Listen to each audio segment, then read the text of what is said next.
This is Sports Charlotte, the podcast about sports in Charlotte. My name is Herb White. I'm editor-in-chief at the Charlotte Post. This is Cameron Williams, staff reporter at the Post. It is Thursday, March 19, 2026. It's also the first full day of the NCAA basketball tournament that folks argue might be the best day or days. These next 2 days in sports. I'm not exactly sure. Well, it's one of the best, no doubt about it. I've heard in the past, opening day in Major League Baseball is a big deal, or any opening day in football, or Super Bowl Sunday. Yeah, I mean, yeah. I'll give you the Super Bowl Sunday thing, but this is really a month-long event. But specifically, the first 2 days, there is basketball on from lunch hour till you're going to bed. I mean, we're talking 12 hours of action and on multiple channels. I know we're not going to dive into this too deep, but This is a national holiday. These next 2 days should be marked off on the calendar as a national holiday. National holiday.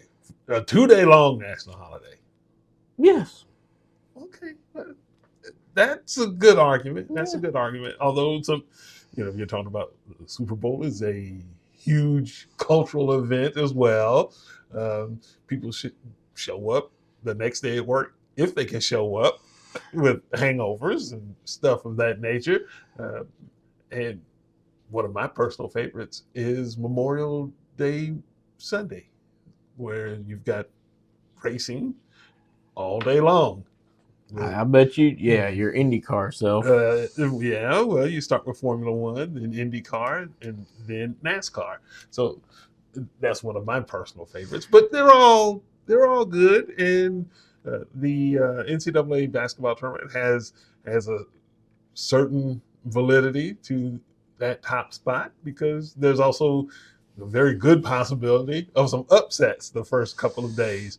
And dare we even ponder the possibility that Charlotte's Queens University, well, it's located in Charlotte, but its official name, Queens University of Charlotte, could they take down Purdue?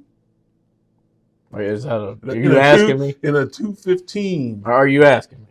I am asking. Grant Leonard, if you're listening to this, I know you follow me on Twitter, and I do reshare these podcasts.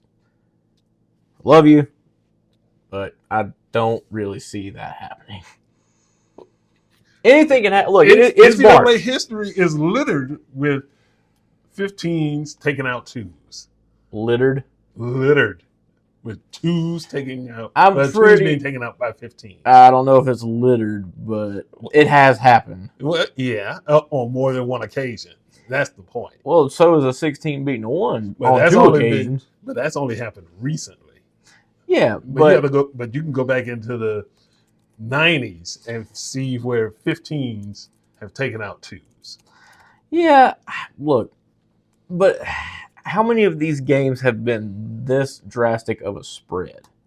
We're talking 25.5. If I'm not mistaken, the same year, it was 2012, the same year Lehigh beat Duke and Norfolk State beat Missouri. The number 2 seeds got beat by 15 seeds in the same year. I don't know if either team was 25.5-point favorites. Yeah. Or even if you go further back, Coppin State taking out South Carolina in a 2 versus 15. It's happened 11 times. Okay. And it did happen in the early 90s. Richmond over Syracuse. Mm-hmm. But I don't see it happening. The 15 that could give the 2 the most trouble could be Furman and UConn. I still think UConn's going to win the game, but I think if you're going to pick an upset, just the way Purdue's played lately, I just don't see it happening. Credit to Queens for the season they put together. They weren't even favored to win their conference, heading into their conference tournament. Mm-hmm. So kudos to everything Grant Leonard's done over there. Got them playing really well. I couldn't in good faith say put money on Queens. Well, but the 2 versus 15 game by its very nature says don't put your money on that because it's going to get ugly. Yeah, I mean, now the spread, that's one I haven't really dug into yet. These first 2 rounds, when the 1s are playing the 16s and the 2s are playing the 15s, the spreads are so drastic on some of these.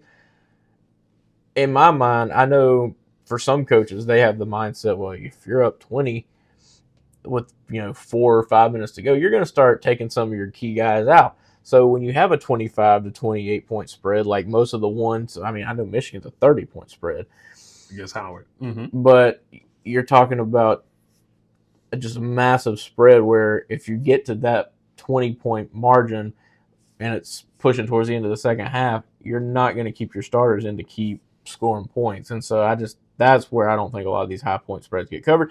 So if Purdue goes out there, say they're up 13 or 14 at halftime, they push it to around 24, and we're looking at 6 minutes to play, you're going to start seeing some guys come off the court. Who knows? 25.5 might be able to be covered. Well, if they win, I hope Grant calls me out, and I hope he messages me and says, ha, because I love a good upset story. Well, who knows? It could happen. NCAA tournament history is littered with 15s taking down 2s. It's happened. And why not Queen's University of Charlotte? Yeah, littered. It's happened how many ever years the NCAA has regulated the tournament now, and 11 times. Well, littered. Well, but littered. It's been known to happen. And just like 12s have beaten 15, 12s have beaten 5s more often. Yeah, oh yeah. You got to pick a 12. I love a 15-2. I love that. Yeah, but you gotta pick a 12-5 upset at least once. Yeah. Although I don't think I've got any in my bracket. Yeah. High Point in Wisconsin. The Panthers. Don't count out High Point. Another North Carolina school. I know it's not in the Charlotte area, but I'm just saying that game. Don't count out High Point. They got absolute scorching hot in the Big South final against Winthrop. And if that happens, I mean, Wisconsin can shoot the ball well, but if Wisconsin goes cold from beyond the arc, High Point. Just watch out for them. Somebody is going to get really disappointed today or tomorrow. You can just put book on it. It's just a matter of who. No doubt. Yep. And to stick with the basketball theme around here, the big news in the last 5 to 7 days is the change in coaches at Charlotte. Aaron Fearne is out. And I don't know if folks are surprised or rightly surprised, or it's like, man, you just hired an AD like not even 2 weeks ago and changes are already happening. That was sudden. Yeah. And look, I went on the radio this morning with the guy, colleagues over at WFNZ and talked about this a little bit. One thing I didn't mention, and it's one thing I was told yesterday by a source, and I'll be honest with you, Herb, I don't know how much. Obviously, an AD's got to sign off on the decision. So ultimately, he did make the final call. I wonder how many strings are being pulled behind the scenes in this situation. Because Charlotte's got a very big donor by the name of Rick Elias. He is the CEO of Red Ventures. And I was told yesterday by a source that's close to the program that, for lack of better terms, and I'm not quoting directly, but he's the puppet master pulling the strings behind the curtain. And sometimes money talks. And so there's some thought to this might not have been a Kevin White decision through and through. It might have been something that he was told, hey, this could probably need to happen. And then White was like, okay. You don't want to lose that connection and that relationship with a guy that's, building up your programs as far as from the NIL standpoint, revenue share standpoint. So there's that aspect of it. But when you look at Fearne's record, 47-51, it's not great.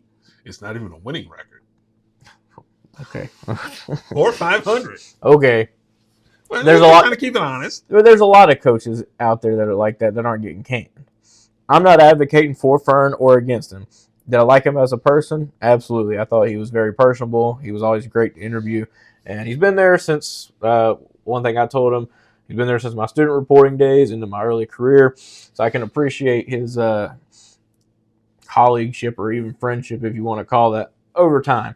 But the 19-12 record to start, a lot of people were like, oh, well, those were Ron Sanchez's players. Sure. Do you think Fearne didn't help recruit him? He was on that staff. Second year, rough. Believe me, I sat in Halton in many of those games, and I was just like, whew. 11-22, and you're wondering what gives? Well, I can tell you, 3 of your best players were poached from that team that went at 13-5 in the American Conference, and ultimately got the interim tag removed from Fearne and all that. People poach players. It's the nature of the beast. If you don't have the money to outbid, I guess you'd say lower level P4 program, you're not going to be able to retain players. And I think that's one thing Charlotte's really tried to tap into. People in the community that have money, that are willing to support the program. You saw a little bit bigger NIL budget this past year, 17-17, make a decent run in the conference tournament. Ultimately, it wasn't enough. So was this about performance, or it's just a mindset change that's driven by finances? As in, we can't support this coach, so give us something that gives us a proper ROI, return on investment. I know what that means. Are you telling me? I'm talking to everybody. That is such a loaded question, because I think there could be facets of both. You don't want to tick off a big money guy. I mean, that, because they don't grow on trees. I like that. That was clever. But my point being is, you don't want to ruffle the feathers of a guy that's going to funnel in money to a program that desperately needs it. So there's that facet. But at the same time, I think with the amount of money, I don't know exact numbers, but I know it was stepped up significantly from a year ago. I don't know if the step forward was good enough, because when you look at the American Conference as a whole, it wasn't outstanding. You got one or two teams in the NIT, and then one, obviously, the conference champion in the NCAA tournament in South Florida. Yeah, I mean, I just think there needed to be a little bit bigger step made to satisfy some of these money bag folk, and it wasn't made. Mm-hmm. Well, if you look at the American as a conference, like you said, 3 teams are in the postseason and 2 are in the NIT. That tells you a lot. And the conference is there for the taking with the proper investment and the proper coach. Yeah. I mean, you look at, South Florida's good, and there's a lot of people, myself included, predicting them to win a NCAA tournament game. But Wichita State wasn't all that. I mean, Charlotte beat them. I think they split, home and home. But then Tulsa, I know Charlotte did fall to them twice. But those are the 2 teams in the NIT, and neither one of them just had a outstanding conference season.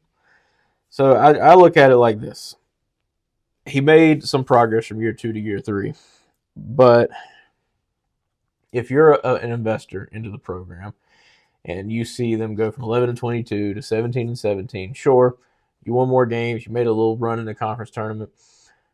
But am I going to be willing to put in even more money next year, not seeing a giant leap? And I think that is kind of what we're seeing here. You're not seeing them go from 11-22 to 22-11. Is it an unrealistic expectation? Maybe.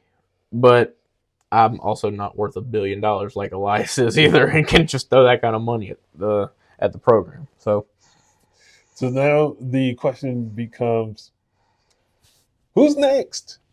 And the list of candidates is probably going to be a fairly lengthy one, even though if you get right down to it, Charlotte is not a P4 school. It's not in a P4 league, but basketball can create a lot of buzz if you get the right person on the sideline.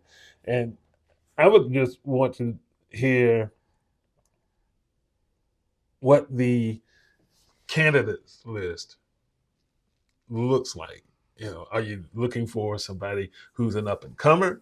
Are you looking for somebody who's established? Are you looking for somebody who may be on the way down or they're on the way out? I mean, because to me, if you're talking about up and comers or maybe folks who are toiling in that mid-major, sub-mid-major kind of environment, I would think like maybe Nolan Smith at Tennessee State would be somebody worth looking at, or Kenny Blakeney at Howard, who's done really good things with that program. They've made the tournament 3 of the last 4 years. Kevin Keats, who I think is a really good coach, took NC State to the Final Four just a couple of years ago.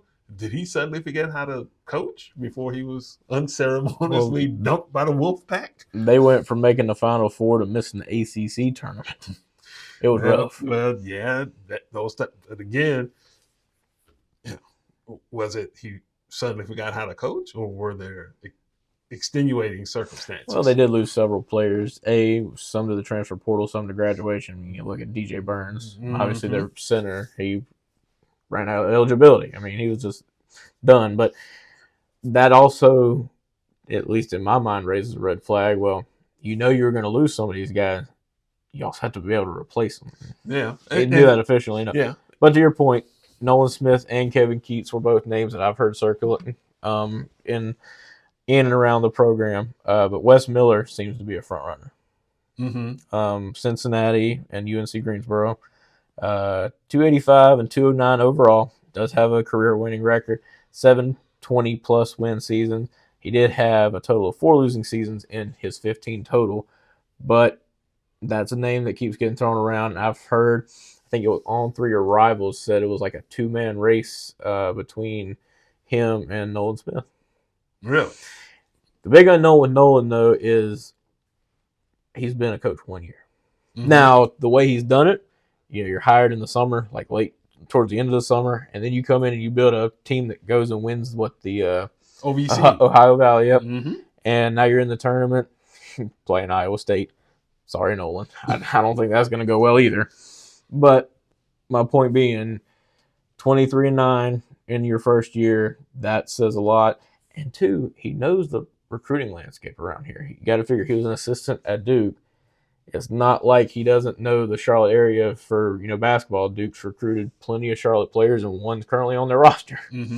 So, both of those guys I think would be really good fits. I'll just be honest, I don't think the guy from Howard's really in the conversation.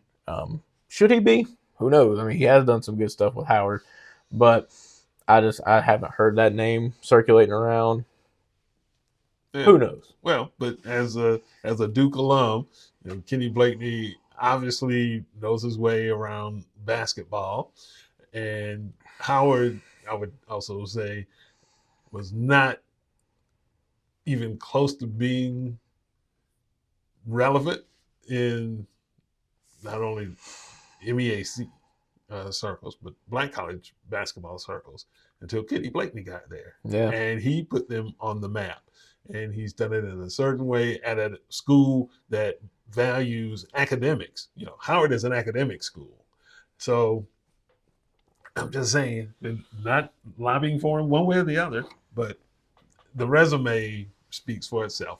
So we'll see. I mean, but Archie Miller, yeah. In my honest opinion, I think it's pretty much done. I think it's going to be. So? I think it's going to be Wes Miller. I mean, Wes Miller. Why am I thinking Archie Miller? Okay. I think it's going to be Wes Miller. There is a situation where I think Cincinnati is waiting to officially fire him. It came out, from the big time ESPN folk that they plan on parting ways, but I think they're waiting until April 1st because then his buyout drops. So I don't think right now they're in a spot where he can agree on a deal. I think there's a lot of legality stuff that goes into that. But I do think they're set on him. But stuff can change. That is an interesting wrench in the Yeah. machinery. So, well, it's if you're talking about April 1, well, that's right around the corner. Yeah, but if you're Charlotte, you let Fearne go 2 days ago now, and you know you're wanting to pull the trigger on a guy, and you can't because he's not officially fired. Yeah. That puts Charlotte in kind of a weird waiting in limbo. 'Cause hypothetically, a P4 job of some sorts comes open, and they come in and outbid Charlotte and want to give Wes a lot more money, and you haven't officially inked this guy. What are you going to do? Well, you are at the mercy of others, and that's a controllable that you don't control. No, they don't. Yeah. And that's why I just think it's a little. I would be cautious putting all your marbles into that basket right now because you do have 2.5 weeks till we're at April 1. Mm-hmm.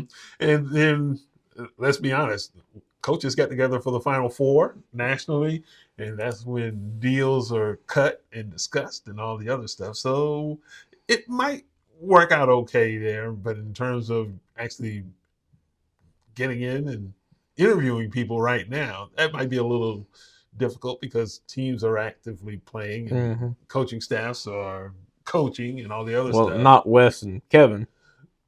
Well, Nolan Smith's coaching. Well, yeah. Okay, well, yeah. Kevin Keats is available. You want to give him a holler. Another factor you got to consider with this one, it's a public university. This job has to be posted. Yeah, but you know how that stuff works. Yes, I do. But I'm just saying it does have to be put. I haven't seen it be posted out there. Mm-hmm. So, again, yes, we all know how that stuff works. It can be posted for 1 day or 2-3 hours and then it taken down because you've already got your guy. But the legality standpoint, it's got to be posted. Absolutely, you want to stay on the right side of the law. Yeah. Well, just ask the Alabama guard. What? Touche. Yeah, but that's going to be a story that is certainly worth following. And I'm on it. Well, that's good. That's a very good thing. And to me, the other side of this is if you are talking about Wes Miller, Kenny Blakely, or Nolan Smith, or whoever, you don't hear anybody saying, go get yourself a name coach, a big name coach.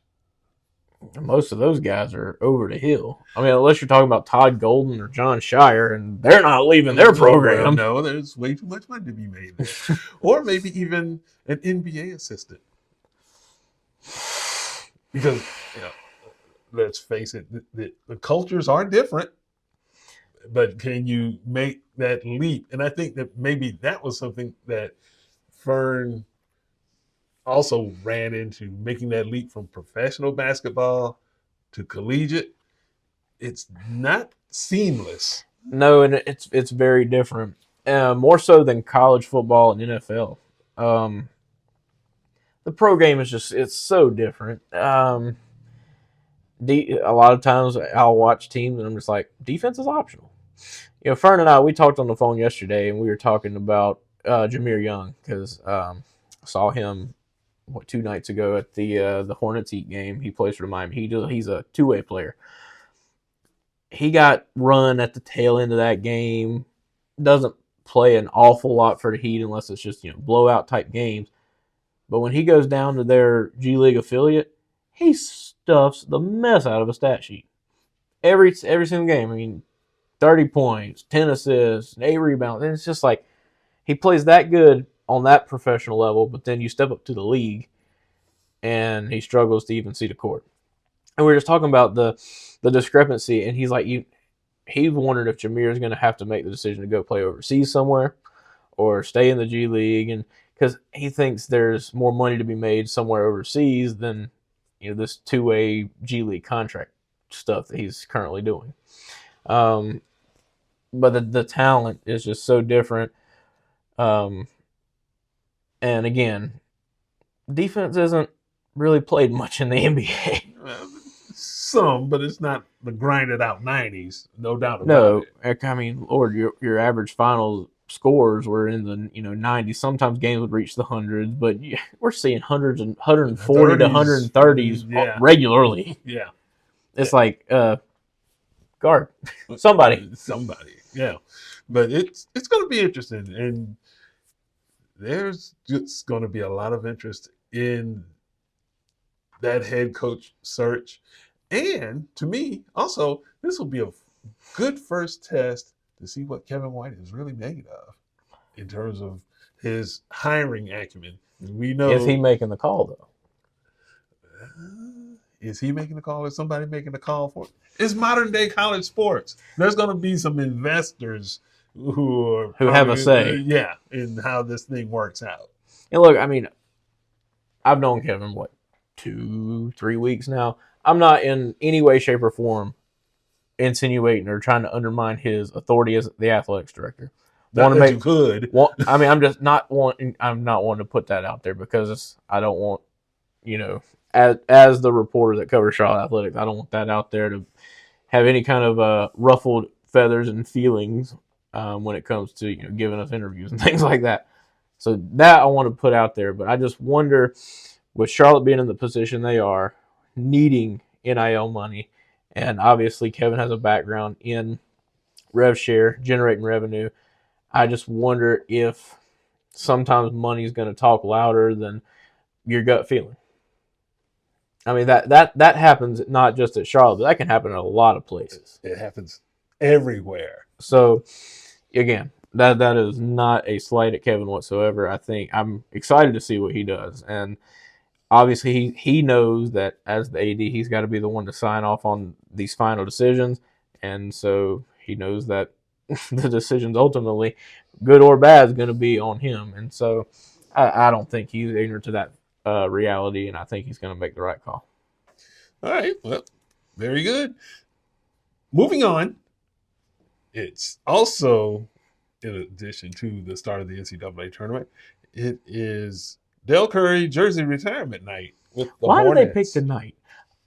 Back in January when this was officially announced, and we did the little preamble stories, I didn't put two and two together and realize this was the same day as the start of the NCAA tournament. And I understand there are some fans that are like diehard NBA versus diehard college. So if you're diehard NBA, you're going to be there. The fair weather fans, the fans that could take one or take the other or leave it, March Madness is a big event. People are going to be staying home or going to the bars and watching the games. They're going to miss this. I really wonder how full Spectrum will be tonight. If I had to pick, it's going to be packed. Okay. It's going to be packed. Dell Curry, even though he was not a long-term starter or anything like that with the Hornets, he is so identifiable with the program and the franchise. There are a lot of people who appreciate his contributions, not just to the Hornets, but to Charlotte. And I think that those people are going to show up. Yeah. And besides, if you want to watch the NCAA tournament, you bring your smartphone or tablet. With the wonderful man. Okay, look. Don't even get started on Spectrum's. That Wi-Fi is terrible. Listen, Gabe, Rick, I don't know if y'all listen. You probably don't. I hope you hear this one. Can we get some boosters up in that place?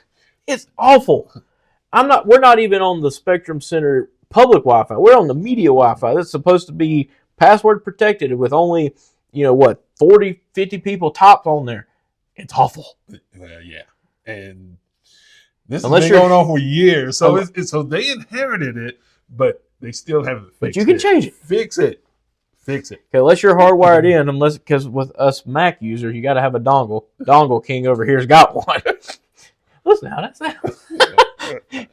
You have to be hardwired in. It's terrible. But back to the Curry thing, it's going to be a fun one. I look forward to it. I think that a cornerstone piece to the franchise, I think they're doing right by him. Because he essentially, I know he had some stints with other teams, but Charlotte was always home. Mm-hmm. It was a weird thing. I obviously know he played at Virginia Tech, but Charlotte it became his home. He obviously raised his boys here. They were both really good in their own right at Charlotte Christian, right? Mm-hmm. So obviously a lot of history here, and now he's an announcer. So yeah, I think they're doing right by him. Muggsy should be next. Yeah, I would even argue they should have gone in together. Yeah, they're yeah. What do you think about when it comes to jersey retirements? Would Mourning qualify, or is he a Heat guy? Did not stay long enough to qualify as a Hornets guy, even though. Same thing with Grandmama. No, Because Larry he Johnson went to New York. Yeah, and kind of fell off the map after that. But those Larry Johnson years in Charlotte, great years. What was that? Muggsy, Dell, Alonzo, Larry. Who was the? Did Dell play shooting guard or small forward during those shooting times? guard. Well, then who was the three? Ooh, that's a you question. That's a lot. I'm trying to remember. That's before I was born. Let's see, because Kenny Gaddison was also part of that mix as well, and he was a 4. I think Larry Johnson was the small forward. Nah. He could be small forward or the power forward, but Kenny Gaddison was also a power forward on those teams, and so I'm trying to remember who that was. Of course, the people came and went. Rex Chapman. Chapman was a shooting guard. Muggsy was the point. Dell was coming off the bench as a shooting guard. Okay, so who rounds out the line? I'm trying to think because we got 4. Who was the 5th person in the lineup? Because I know for at least what I know of Hornets history, it was always Larry and Alonzo were like the front court, you know, the doomsday front court for the Bugs. Mm-hmm. And for the life of me, obviously it was somebody who doesn't resonate. That's not throwing shade, just chalking that up to history and faded memory. Wait, this is 90-91. Bogues, Chapman, Gilliam. Armand Gilliam. But that's Newman and Reed as Johnny Newman and Bobby Joe Reed. Yeah, but see that's even. Hold on, let me go to what were some of the years that Johnson was there? Late 90s, right? No, he was there in the early 90s because he was at UNLV 91, 92, somewhere in there. Oh, okay. I'm too far in the past. Mm-hmm. Let me just go to 93, 94. Bose, Hawkins, Johnson, Mourning, and Newman. Johnny Newman. Yeah, Johnny Newman. So Dell was off the bench for Hawkins. Mm-hmm. Okay. So there we go. We found out. Sports is dangerous. Sports Reference, Basketball Reference. I'm telling you, this site, whoever created this thing, godsend. Yeah, I forgot about Johnny Newman, but really good player. Went to Richmond, I believe. But yeah, I think Muggsy Bogues deserves a spot in those rafters too, and Larry Johnson. Even though he didn't have the terms of service as long as Dell Curry or Muggsy, but I think that just the recognition that he brought to Charlotte with the commercials, the grandmama persona, stuff like that, you can't buy that kind of pub. And he brought it to Charlotte when no one was paying attention to the Hornets any other way, but Grandmama delivered eyeballs to this place. Yeah. So 92-93, when they went 44-38, it was Bogues at point guard, 10 points, 8.8 assists per game. Kendall Gill and Dell Curry, both of those guys, 16.9, 15.5 points per game. But then Johnny Newman, small forward, and David Wingate. I'm looking at the depth charts. Then power forward, Larry Johnson, 22 points, 10.5 boards a game. Alonzo Mourning, 21 points, 10.3 rebounds. That front court was nasty. And still won only how many games? 44. I mean, yeah. I mean, they were okay, but they were exciting. That Eastern Conference was not bad. It was good. Yeah. It was very good because they also had the New York Knicks with Patrick Ewing and Chicago with Michael Jordan. Indiana, Reggie Miller. Yeah. and Detroit. Yeah, They were on bad boys. the back end of the bad boy, but still loaded Eastern Conference. You won loaded. 44 games. Yeah, that was a good team. Yeah, it was a very good team, and some might argue still the best run in Charlotte basketball history. Yeah, we'll see what they continue to cook up with the current. I mean, I know they're not going to touch that this year, but continue to stay healthy. Next few seasons, we'll see what the Hornets are looking like. Yeah, well, first things first, try to make it to the play-in. Yeah, beat Orlando tonight. That would help. Beat Orlando. Okay, but this is always a great conversation and tons of basketball going on around here. So be sure to go to our website, thecharlottepost.com, and become a donor or a subscriber. Subscribe to the newsletter. It comes out every Thursday. Came out this morning. Yep. Hit my inbox at 6:45. Oh, we were all over it. And for you who watch us on YouTube, ring the bell so that you can get an alert when the new episodes drop. And we appreciate you being around, especially for our audio podcast, Queen City Podcast Network, Apple Podcasts, Spotify. Thank you so much for everything. And until the next time, that's Cam. I'm Herb. Thanks for watching and listening.